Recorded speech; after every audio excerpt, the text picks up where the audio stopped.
यल्लभसे निज कर्मोपातम् वेत्तन्ते न विनोदय चित्तम्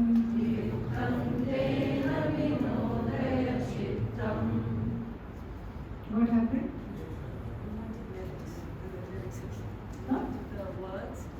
Yeah, they are not there. It won't be there. It's in that hand, whatever. I can't call it a handout because it's not in hand. It's a device out. It's on your device. Hey Mudha, deluded. We saw this part. Deluded as to one's priorities. Even after so much disappointments, dejections, fears, and meeting with the same outcome each time. What is the outcome? Dead end. Still the person keeps on doing the same thing, even though it's not leading them to the end that they want, which is permanence, nityatvam. Nityata is not there. And so therefore, Mudhe Mudha Jahi. Jahi means let go. You're holding on like this to what? To everything. All the kinds of Trishna. Vitrishna. Trishna means longing. It is more than a desire. A desire that has become an obsession is called Trishna. A thirst. Can't stop thinking about it. All the time that is only coming to the mind. All the time, same thought, same wish in different ways comes to the mind and bothers the person. So that is the person in the grip of Trishna, longing. What kind of Trishna? Dhana, Agama, Trishna. What is dhana? Wealth. Agama, ajao. Please come. The desire to gain wealth is called dhana, agama, trishna. Dhanagama, trishna. In some other, there is a part of Veda, dhanarjana, trishna. The desire to earn money, that is also there. But here it's even, it's even worse because the person is not wanting to earn, it just wants to get the money somehow. Somehow I should just get rich when yesterday. That is the idea. And goes on buying lottery tickets even though the chance is 1 in 10 million. Still keeps on buying in the hope that one day I will be lucky. And then there is not any other thing. All the time money, obsessed with it. Keeps on asking people, how much is in your bank account? In India, these questions are not considered personal. Okay? So, as soon as they meet you, what is your salary? Common question. Especially if you have gone for a marriage alliance, anything is gain. What do you earn? What is your salary? How much do you, by the way, how much do you have in your bank account? No problem in asking. Only in the last 10 years it has changed a little bit because of all the call centers and the Western, influence here, American influence. Otherwise, no problem. So this is the person who keeps on saying, and if you look even now, many times in the villages and all, this is not it. So one person's bank account is the whole village's business. Everybody wants to know what is happening. And they follow its course also. Oh, they had some losses, poor things. Oh, now they have become rich again, like this. And in the West also, the people want, what is that, stock market, all the time following stock markets. And so one laptop or one computer is not enough. If you follow stock markets, you need 4 or 5 monitors and you keep looking here, looking there. And that is the kind of person here. Not an investor, there is nothing wrong in investing, but the thing is, a person who is vested in that investment to to the degree that it has become an obsession. That is the kind of person we are talking about. We are not talking of a person who wants to plan for the retirement, who wants to save, who wants to be comfortable. That is okay. But here we are talking of someone who is over the top with being obsessed by money, their own or lack thereof, and also other people's money. What are you doing with your money? I've just kept it in the bank. Are you crazy? You should invest. No, I don't want to invest. No, you must invest. They get very, very up close and personal about your money because your money is their money. It doesn't work the other way around. Their money is not your money. Your money is their money. Okay? And so this is the kind of a deluded person with wrong priorities.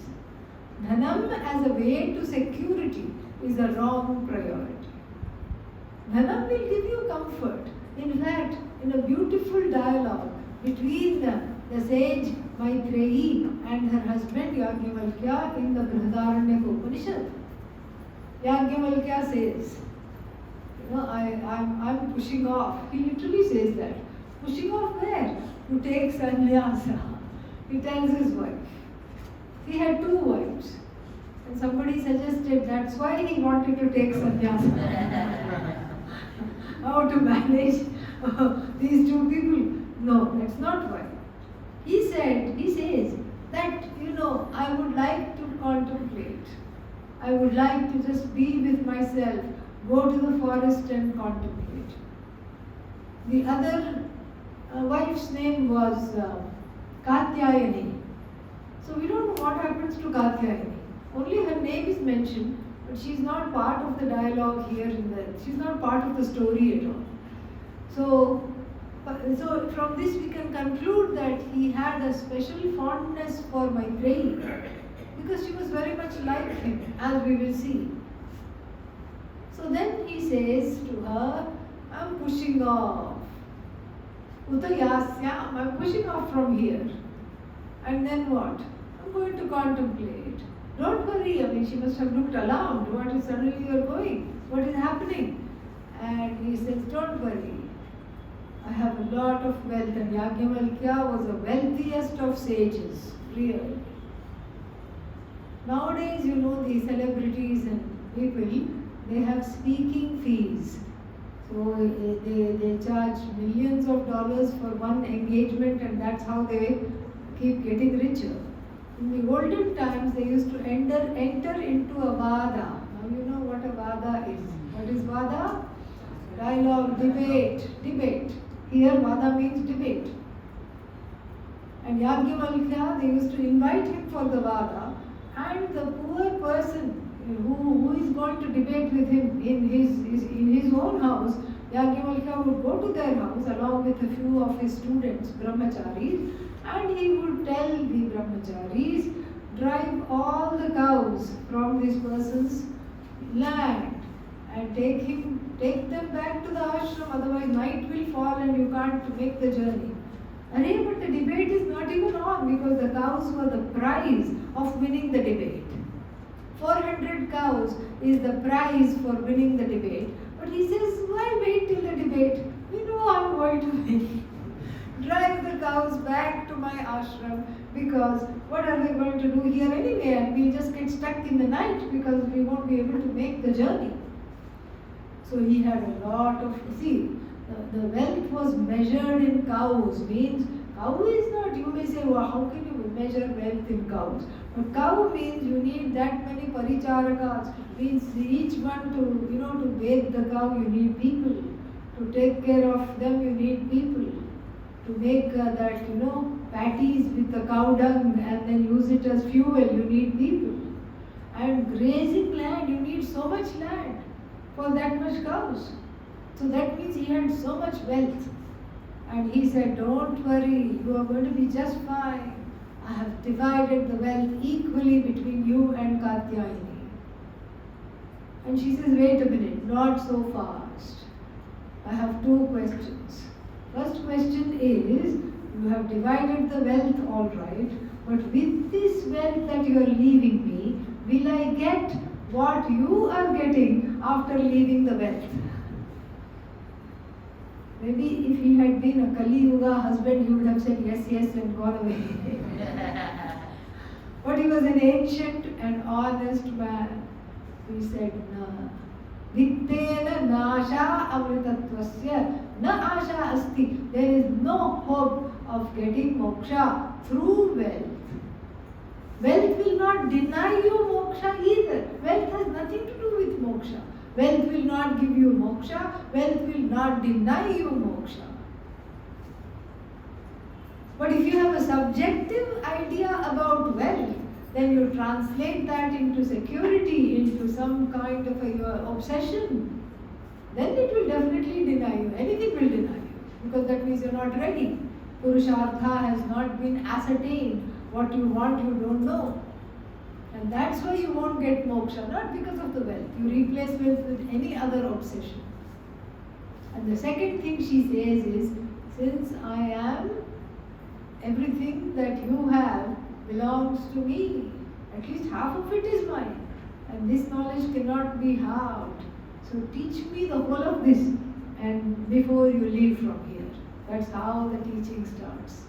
And then the story goes that they both go. They both go to the forest. So like this, here, the deluded one is being told, Guru Sadbuddhim, Sadbuddhi. Sadbuddhi is good buddhi. Have some good buddhi, one meaning. And what's the second meaning? Have a buddhi that is Sat Abhimukha Buddhi. That is facing Sat. That is wanting only Sat as yourself. Sat Buddhim Kuru. Sat means reality. Have a buddhi that is facing the reality, that is oriented towards the reality. And then Sat Buddhim Kuru, Kuru Sat Buddhim Manasi Vitrishna.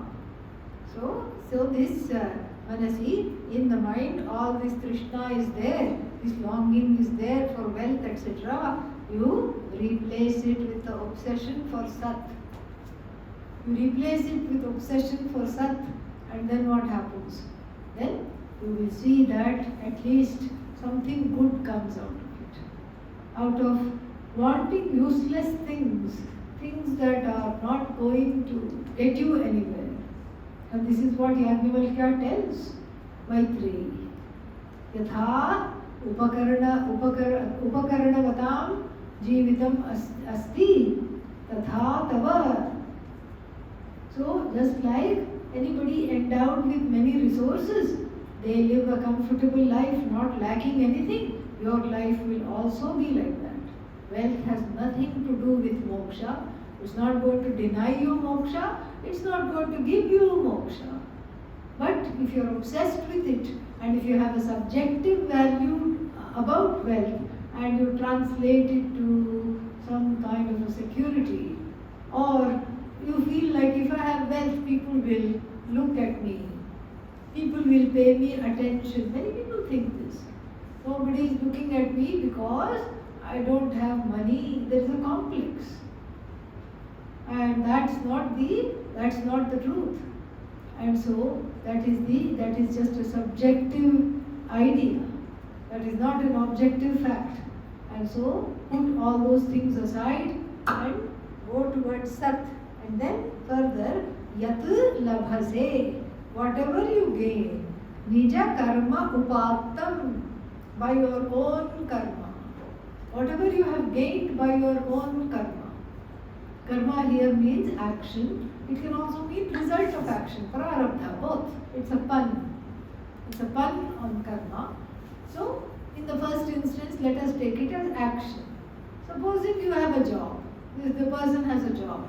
It doesn't make a lot of money, but is comfortable in the house, can feed the family, can put bread on the table, and that is enough. That's really enough. Why do you want to keep having more?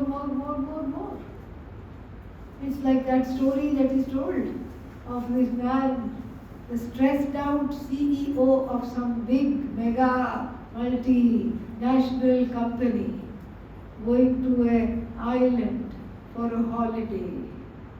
And there he meets a fisherman. And what does he say to the fisherman? Oh, you should become like me, or only how many fish are you able to catch? This is exactly the kind of person this verse is addressed to. And he says, oh, 8-10 fishes.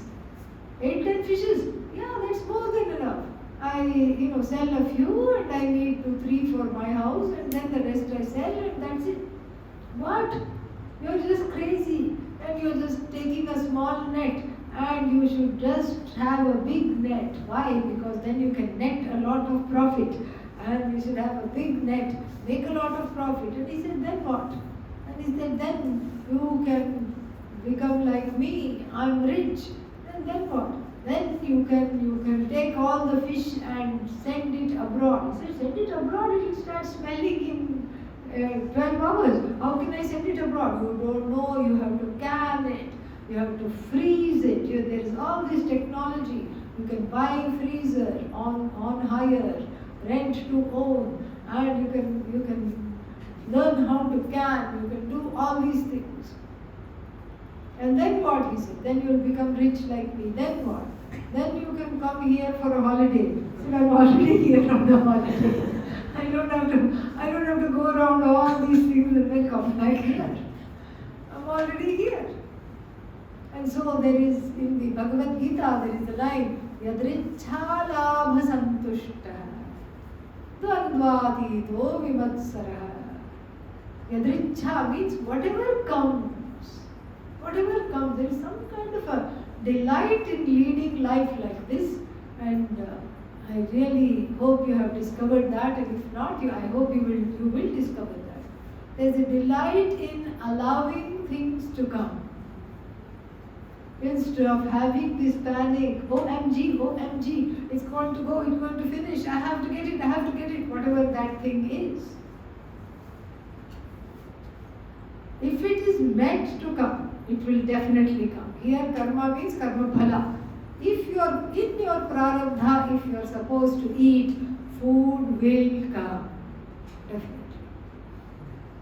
Definitely food will come. Even if you say, I'm not coming to the dining hall, somebody will bring. It may take 2-3 days, okay? Yeah. But somebody will bring. They'll say, oh, are you sick? Something happened? Somebody will bring. Because that prarabdha is there. The body has to continue. It's not your time yet. Okay? So, food will come. Of course, some kind of a 5-star meal, gourmet, Michelin-starred meal will not come. Okay? Whatever the body needs will come. Definitely it will come. And then you can kind of play with Bhagavan. Oh, what are you going to send today? You can say it like that. It's kind of a lot of fun. So it's really, try it. So you can just, Pujya Swamiji used to do that. Once I went with him from Mumbai to Ahmedabad. I went. And then from there I had to go somewhere else with him, and so we were doing that. And he was bringing a lot of things, and I was carrying my bag and his bag, and he did not like that one bit. He said, give me the bag. I said, no, Swamiji, this time I'm not going to obey you, I'm not going to give you the bag, I'm going to hold the bag. So I was holding the bag, we had to get on a little bus in the runway, and then go to the flight and everything. And then when we got off, also we had a little time, and then we had to catch a flight to somewhere else, I've forgotten where. And then I was holding the bag, and there was no place to sit, so I was still standing and holding the bag. One seat was there for him. He said, give me the bag. I said, no, I will not give you the bag, Swamiji. And he said, I'll have to find another way. And in my mind, I thought, what is he saying? What way he's going to find? And then suddenly one man came. Swamiji, I have not seen you in 10 years. How lovely to run into you at the airport. How wonderful. And then it turned out that he was coming from some other business tour, and then he had some time, and he said, Kuch seva, any seva I can do. And he says, oh, please take the bags off this girl. and then he looked at me and he says, see, meaning I found a way. So, like this, that's how he used to lead his life. Every minute of every day, this is how he led his life. It was just so fascinating, so wonderful to watch. And then he would say, I think it will come. And I would say, suddenly, out of the, I think it will come. I was like, what, Swamiji? A phone call. Who's Swamiji? I don't know. He would say, and the phone would ring. Somebody would call. This way, he would live his life like that. If you go with the flow, if you keep going with the flow is really you. You become, you quote unquote, become the flow. So the flow goer becomes the one with the flow. And that is really what the lesson of the second verse is. Yat labhase, whatever you get. Nija means one's own. Karma upatam. Either that you have gained through your actions or that you have gained as the result of your actions. Punya fructified this evening. Mangoes came. They rained. I hear. Okay, so like that. And maybe before that, many people thought, oh, it would be nice to have a mango. And then mango came. So like this, things come. Things come. And then if we keep on obsessing about what is not here, we miss all the things that have already come. We are not able to be with the flow. There is a disruption. When you don't acknowledge the flow, there is a disruption. And this is exactly what is meant here. And then this was written 1,000 years ago, thousands of years ago, and then this is what now the doctors, the medical professionals say, have an attitude of gratitude. This is what it is. This is exactly what it is. This is ancient knowledge. The attitude of gratitude is not new. In fact, there is not anything to be grateful. It's just joyful. Joyful to be in the grace. And anything is a plus. In fact, the body is a plus because even if it's a body that is just has so many aches and pains, it's a plus because it allows you to pursue the knowledge. It's a moksha ayatanam, a vehicle for moksha. The mind is a plus, the senses are a plus, hands and legs are a plus. Everything is a plus. It's all just a value added plus. And even if it is not there, it doesn't make a difference. And so this way, it doesn't make a difference to the I.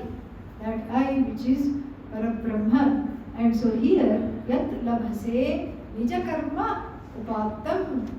So whatever you have earned through your hard work, either in this life or in the previous lives, enjoy that. Vittam tena. So vittam, nijakarmopatam vittam. The vittam goes with nijakarmopatam. Vittam also means wealth, money. So vittam, nijakarmopatam vittam, tena vinodaya chittam. Feel grateful and happy with that. Chittam, the faculty of feelings. Okay? So from here we'll go to the fourth verse. I'm only taking selective verses. Okay?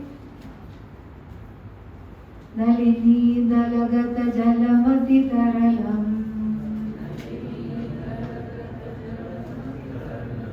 Shall we try that again? It was a little bit of a tongue twister, right? Nalini dalagata jalamati taralam. Tadvad jivitam atishaya chapalam. Vidhi vyadhi abhimanagrastam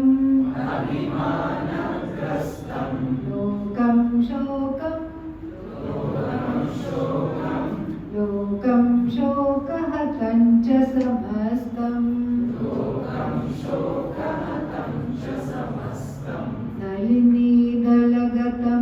nalini dalagata jalamati taralam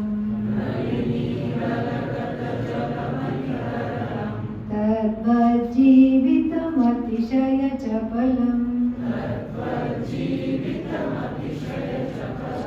विद्धिव्याध्यभिमानग्रस्तम् लोकं शोकहतं च समस्तम्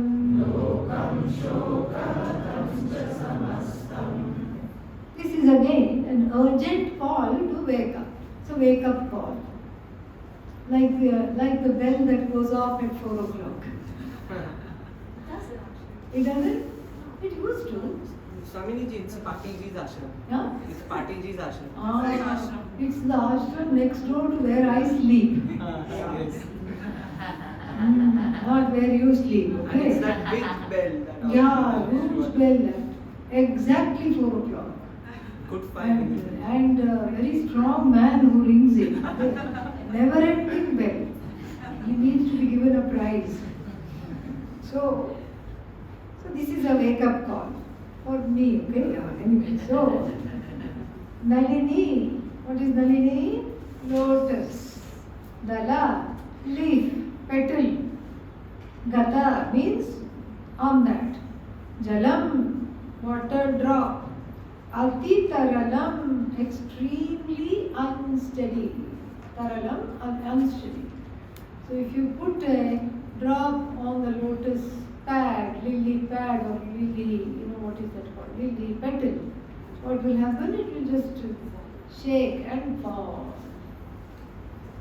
Tadvat jivitam, in the same manner this life, ati chapalam, very, very flimsy this life is. Chanchana, moving, changing. In fact, the only constant of this life is change, all the time changing. And then, so this is the Tadvat Jivitam Atishaya Chapalam. And extremely unstable this life is. Why? Because it's a series of intersecting karmas of all the people. So you don't know who is going to come into your life. You don't know. And what kind of havoc they are going to wreak, that also you don't know. And if whether they are going to be a pleasant presence or an unpleasant presence, you don't know. And so, very, very unstable. You go with full faith that okay, this is going to be a very good thing I am doing, but then it turns out to be not. You buy something for somebody thinking, oh, they'll be very happy, but then it turns out that they hated the present. And then like this, whatever you think will happen, will not happen. Because karma, that's how it is. So, Jivitam Atishaya Chapalam. You never know what's going to happen. And so what? Let go of control, that is the idea.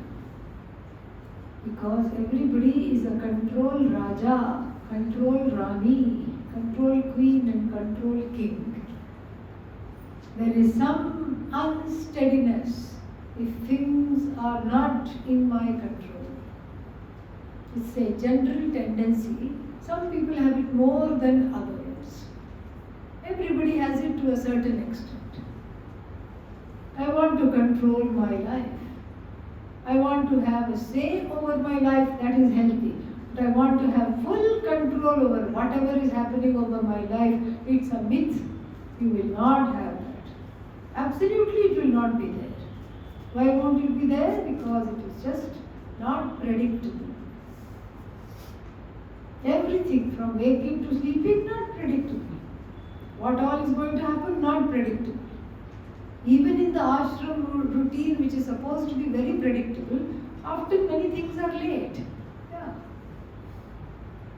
Tea is late, or was late one of the days. Yet class was early, very unpredictable. And so, like these things are not predictable. Life is not predictable. And when we have a sense of wanting to control events, situations, people, objects in the life, then we become very much prone to sorrow. there is a direct correlation between the amount of control one wants to exercise over their own and other people's lives and the amount of sorrow that they are looking at. The one who wants to control everything gets to control nothing, absolutely nothing. And so therefore, if all the desire is to control, then what happens? I'll be sad because the desire is not fulfilled.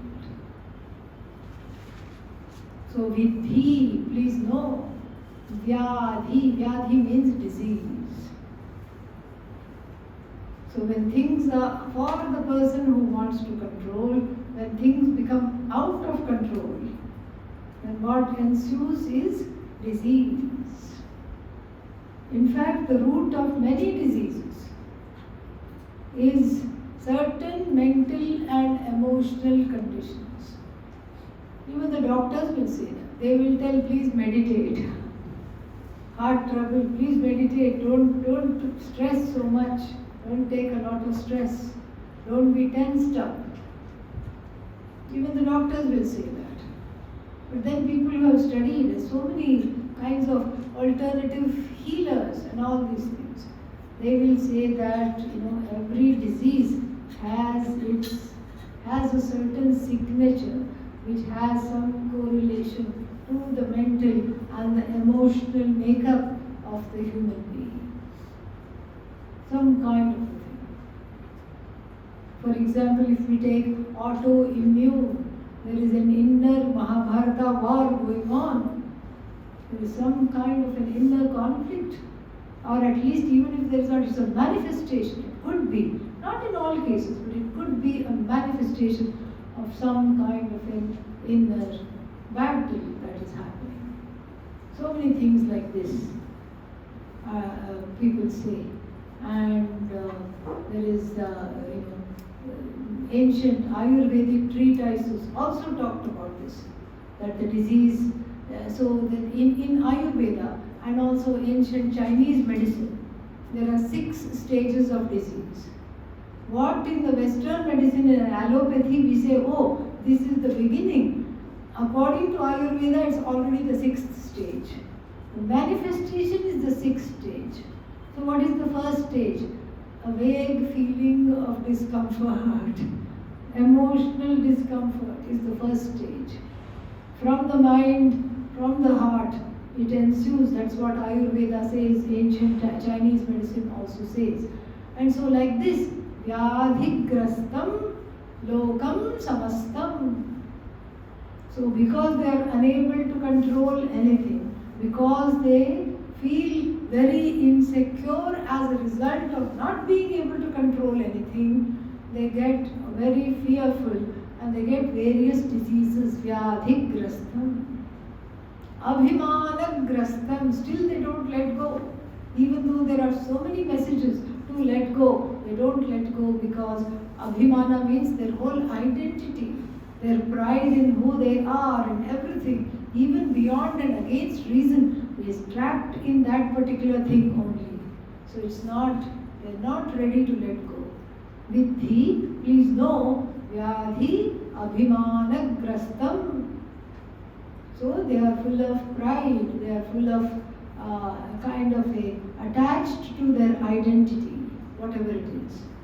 And they don't let go, even if it's not working for them, they do not absolutely let go. And then, therefore what?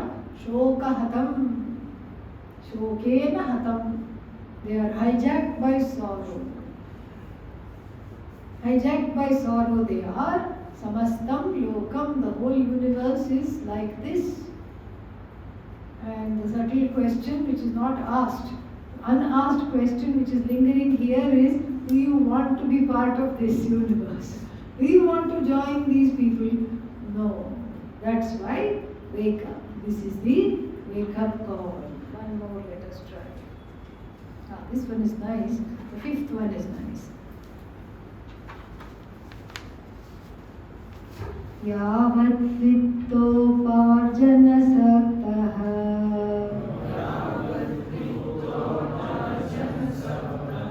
tavan nija pari परिवारो रक्तः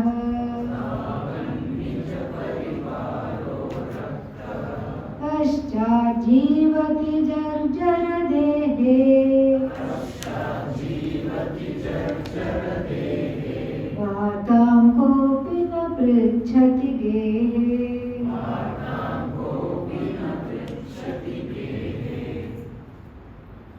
All this abhimana, the pride in the body, in youth, all these things, and in the money that you earn, which was talked about in the previous verse, the obsession with money, etc. All this is again time bound. Yavat, until which time, with the money, uparjana, ability to earn, saktaha, you are able to earn. तावत निज परिवारः, until that time, तावत निज परिवारः, your own loved, beloved ones, रक्तः, they cling to you. They cling to you as long as you have money. They just say, oh, how wonderful, please come, very nice, love you, heart emoji, all these things, frequent messaging. Because why? Because all these people hope to be in the will. One day. That's why. That's why from now itself they have to be on the good side. So they have to say yes. Your own children don't care for you, but I have been there with you from the beginning. Everybody says that. That sibling doesn't love you. I love you more than anybody else. Everybody makes a big show of unified family and loved ones, beloved ones, everybody gathers. Then what? Money is spent. Why? Because the person got sick, chronic, dirgharogi, chronic illness, and then had to be hospitalized, had to go to rehab, had to be hospitalized again, expensive medicines, procedures, all these things, had to get things from abroad, and the money was gone. So retired person is not very popular because you don't have power, you don't have Aishwarya, and you don't have Shrihi. 2 bhagas gone. So, nobody, retired means already nobody cares. You're living on a finite income. So nobody cares. Unless you are really rich and you have a lot of investment. Let's say those investments for this person are gone because of the illness. Then what? Paschat, after that, Jivati, the person is drooling in one room. Drooling why? Had a stroke. Not able to control the body fully. Shaking, drooling, dementia, Alzheimer's, so many kinds of old age diseases are there. Jarjara dehe. Jarjara is onomatopoeic. I don't think I need to translate it even. In fact, I think jara is the root verb for geriatry in English. Jarjara means it is just a tattered body. Jarjara dehe. Living in a tattered body. And then the son or the daughter is keeping this person more out of a sense of obligation. Yes, I have to do my duty, and yes, this person is there, and then they are in one room, everybody else's life is busy. Of course, they are fed and kept clean and all that, yes, everything is done. Vartam kopi na prichhati gehe. Nobody comes to visit. Nobody says, how are you? Even the grandchildren forget that there is a room there. Nobody even goes there. Why? Because if you go into an elderly person's room, unless the elderly person has done some introspection, then there will be there will be lots they have to say. And they have a lot of free time. They think you also have a lot of free time. They don't have a sense of time. They just pull you in and hold the hand because they don't want you to leave. They hold the hand and talk and talk and talk, and then slowly the person just gets bored and leaves. And then the person, the elderly person, sits there feeling very lonely and unloved because all their source of pride and everything was in this family which they thought loved them. What did the family love? Whatever they could bring. As long as they were useful, the family loved them. As long as they could do things, as long as they could help, as long as they could give money, family is attached. And then after that what? The person is all by themselves. On this mournful note, we will end here today and take it up tomorrow. Om Purnamada Purnamidam Purnat Purnamudachyate Purnasya Purnamadaya Purnameva Vasishyate. Om Shanti Shanti Shanti. Hari Om. Shri Gurubhyo Namaha. Hari Om. You can